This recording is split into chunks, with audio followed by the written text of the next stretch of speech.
Hello. I hope you're doing really, really, really, really, really well. I'm going to explain this. So, just give me a second.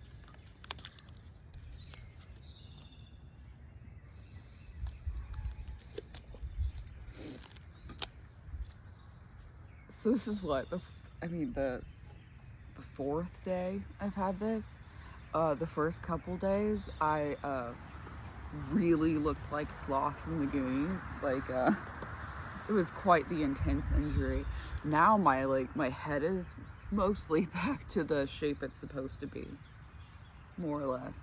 And now I just have some really interesting colors. I was out with Amanda. Of course, this happened after midnight.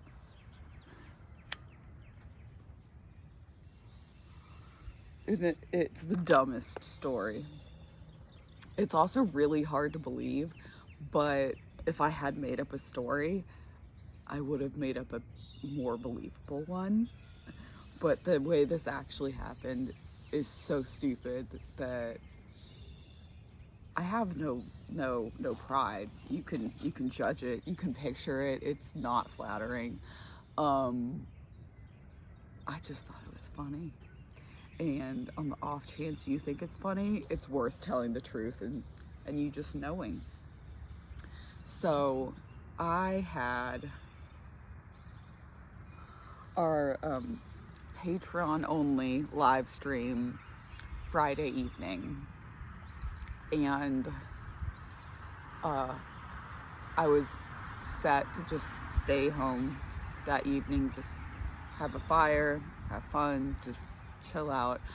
And then I talked to Amanda and my sister and her friend Lindsay, not me, evil Lindsay, who's not really evil. I just call her evil Lindsay because I'm jealous because I'm toxic and I'm jealous Amanda has, not really, but I'm low-key jealous Amanda has another Lindsay in her life.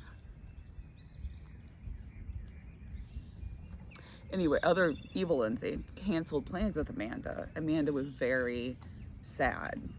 So I talked to her at I don't know, 3 hours after the live stream or something. And I was like, you know what? I'll come and we'll go out and we'll have fun.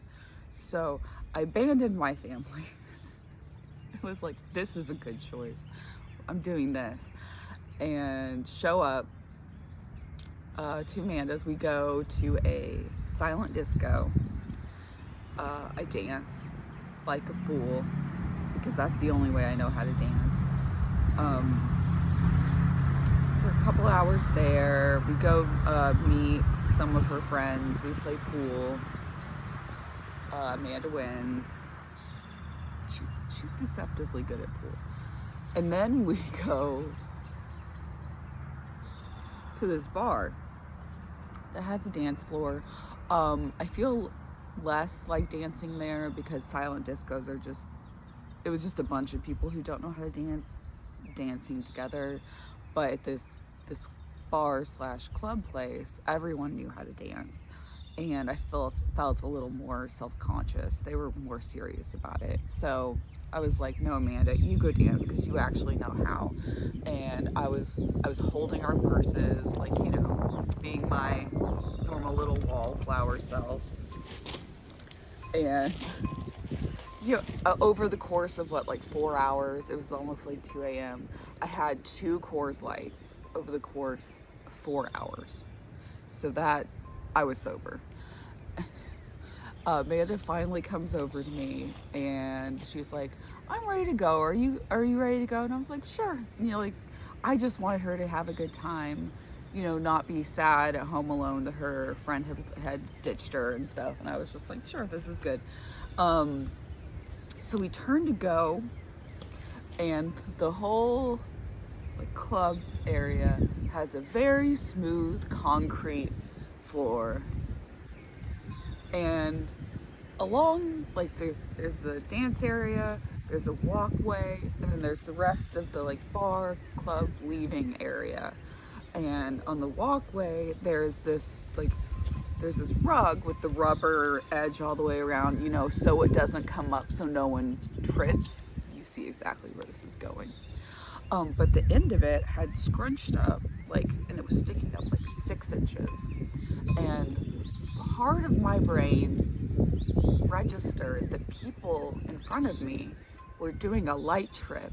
And the moment my brain registered that people in front of me were like lightly tripping, I fucking ate it. But the thing about this is that I think I've told this story before that happened in the gravel parking lot once with Amanda. When I first discovered that I fall this particular way, I'm actually the only person I've ever heard of that whenever they fall forward, they do not automatically put out their arms to catch themselves. I don't know why. I've been like obsessed with finding out why I'm like this since this happened. Like, I have dyslexia, which is kind of like it's a form of autism. I'm like, can autistic people sometimes like just not have that self-preservation instinct, and like we just don't like put our hands out automatically? Is that a thing? And I googled it, and it is not a thing. The only place I could find where people don't put their arms out are like extremely elderly people and extremely drunk people. So everyone there saw me fall, and everyone there thought that I was shit-faced, but I was sober. And so I trip, and I go down like this because I did. And the first thing that makes contact with the floor, luckily, is not my nose, because that would have been an even worse, long healing process. But it was like the flat part of my eye socket. And the next thing that happened is that my spine jammed into my skull. So my head stopped the fall, and then my spine, and then this knee, which is all bruised too. And then I just kind of like I didn't black out, but it felt like I could have. Just lay there for a second, like, this is my reality. Like, but I think I just thought I looked there because I was drunk or something, and it like knocked myself out. So this really sweet girl like pulled me up right away, which I obviously had like a neck injury, so I guess they should have just like talked to me first. But I think everyone else around me was so intoxicated, I think that logic was not applied here. So she pulls me up. Obviously Amanda's right behind me and knows me, and so she like just hands me to Amanda, and Amanda's like, "You did it again." Like, "Are you okay?" And I'm just like, I'm laughing even though it hurts so much. Like I heard a crunch, and it was amazing.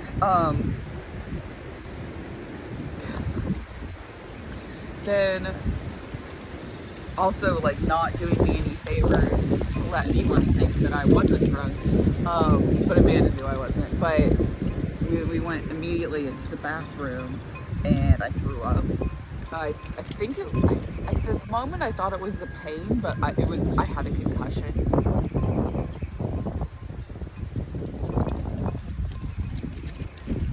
And so we went home. We went to Amanda's house, and immediately went to bed and slept through the night. And I was like, hopefully I'm not like Liam Neeson's wife, who like minorly hit her head while she was skiing and then died hours later from a brain bleed. And the next morning Amanda was like, because it was all like it was amazing. It was really amazing. And I was like, this is what it is. Like, and I had never told really anyone but Amanda, I don't think, that's how I fall. So like no one believes, really. I'm just accumulating people that don't believe that's really what happened. But So I got Jake on the phone and I told him, and he was like, is that really how this happened? And I was like, yes. If I had made up a story, it would have been more believable than me falling. Like, 'cause it kept putting your arms out to catch yourself almost feels like how whenever I was little, and whenever I would get really mad, psychotic, but I used to hold my breath until I would pass out, and that's actually something people can do. But you can't hold your breath until you die. You'll pass out, and then your body makes you start breathing again. I know this.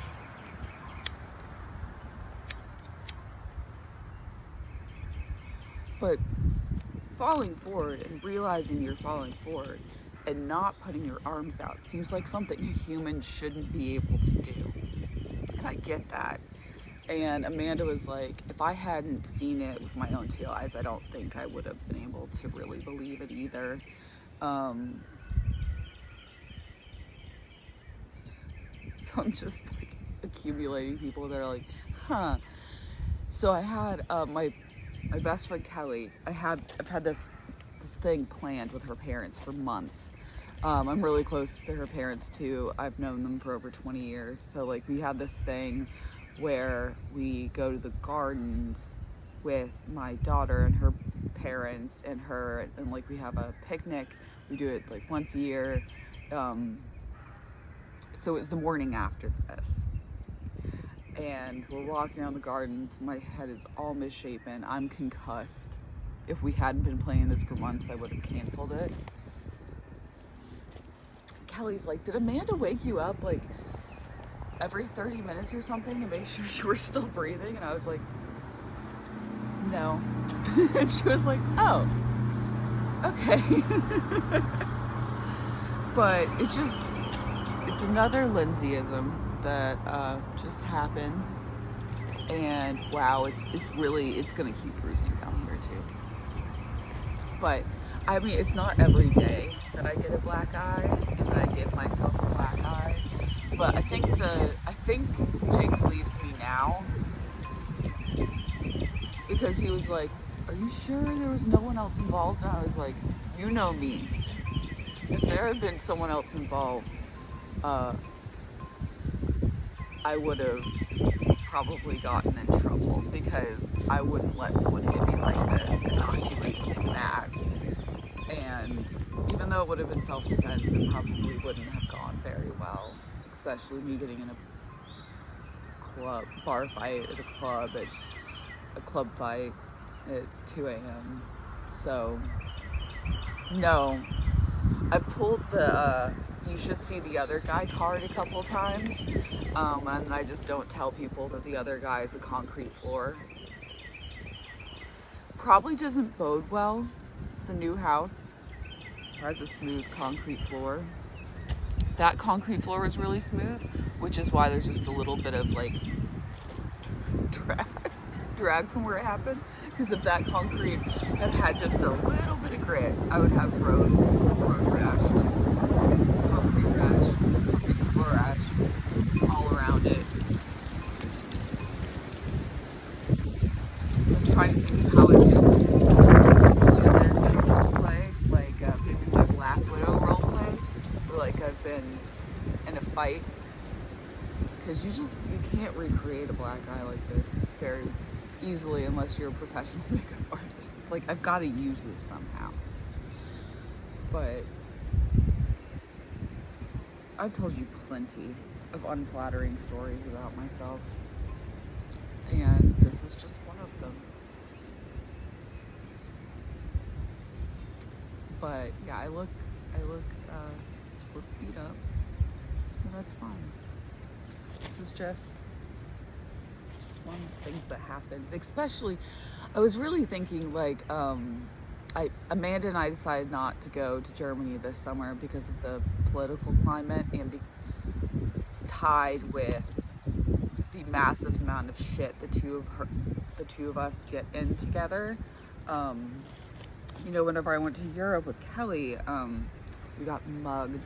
We got in a totaled car accident. We missed our flight, like, and you think, oh, Lindsay and Kelly get into like all kinds of shenanigans, and we do, but Kelly doesn't get into those shenanigans when she's alone traveling. It's just whenever she's with me. So I get into shenanigans, and Amanda also gets into the shenanigans, and when we are together, the shenanigans are everything. And so it's not entirely out of the realm of possibility that our trip to Europe could include police, or at least once. And I just think maybe that level of traveling abroad is not the best choice for this summer. Because shit's gonna happen when she and I are there together. And we had just decided this. And then we decided to go out for one night of very light drinking, and I come home with a black eye. So that just like really solidifies my choice that my gut was right, that maybe wait till next summer to travel together. Because I don't know why. We're trying our best, but shit always happens. So I don't know. Maybe I should have lied and said I got in a fist fight, but luckily, the only bad thing that happened was just me being in pain and no like legal trouble afterwards that I'll not have to deal with. It was just a fluke thing, just something that absolutely didn't need to happen but did, which I feel like I say a lot.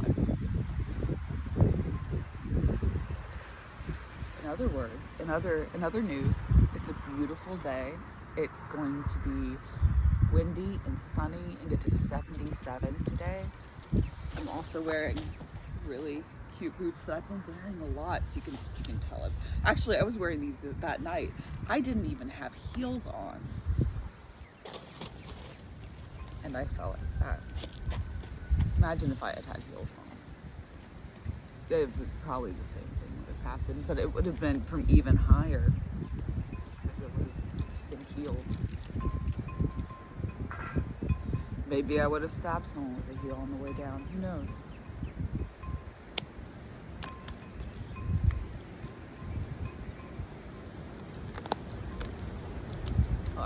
It's early. I just woke up to some new colors. I was like, I have to tell them. I was gonna say my pride almost didn't let me tell you, but it did. If anything, I'm proud. I gave myself a shiner. I'd gotten black eyes before. Various things. The dog gave me one once. I had never straight up given myself black. Now I have. With an inanimate object.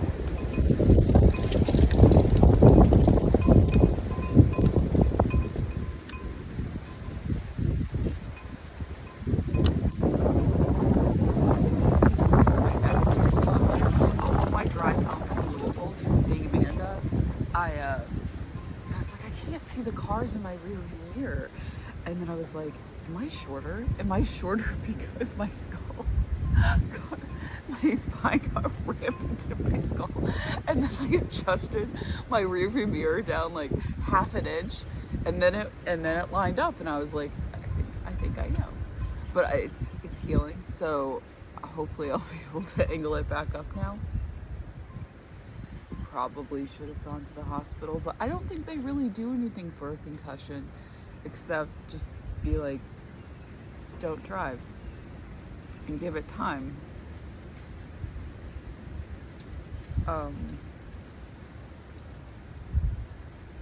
So my medical advice that I don't my medical advice to myself that I do not give to anyone else is either I will die or it will heal, and it served me well for this, I think. I mean, it's been 4 days and the swelling went down, so.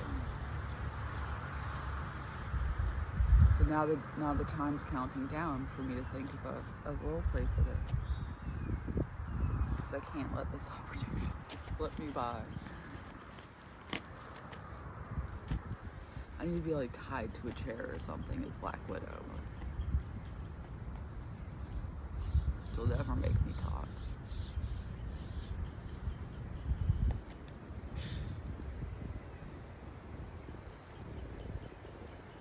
And then it'll switch to the person interrogating me, and it'll just be the concrete floor.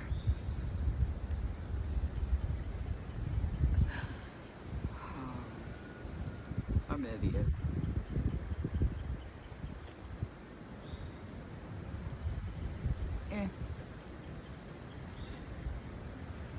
I am what I am, which is an idiot. I was a little worried the first day whenever I was like, is this permanent damage?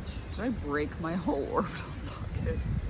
I still didn't go to the hospital. But now that I know, like, it's fine.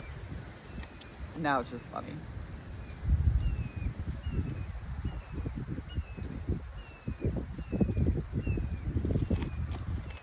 So how was your weekend?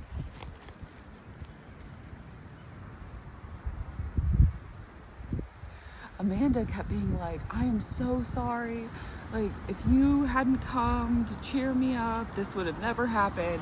And the funny thing is that like, I didn't even regret going. I was just like, it's fine. It's just something that happened.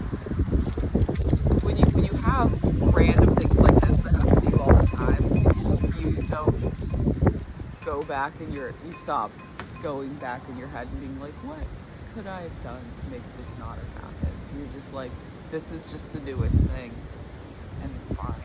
And you live through it, and then something else happens.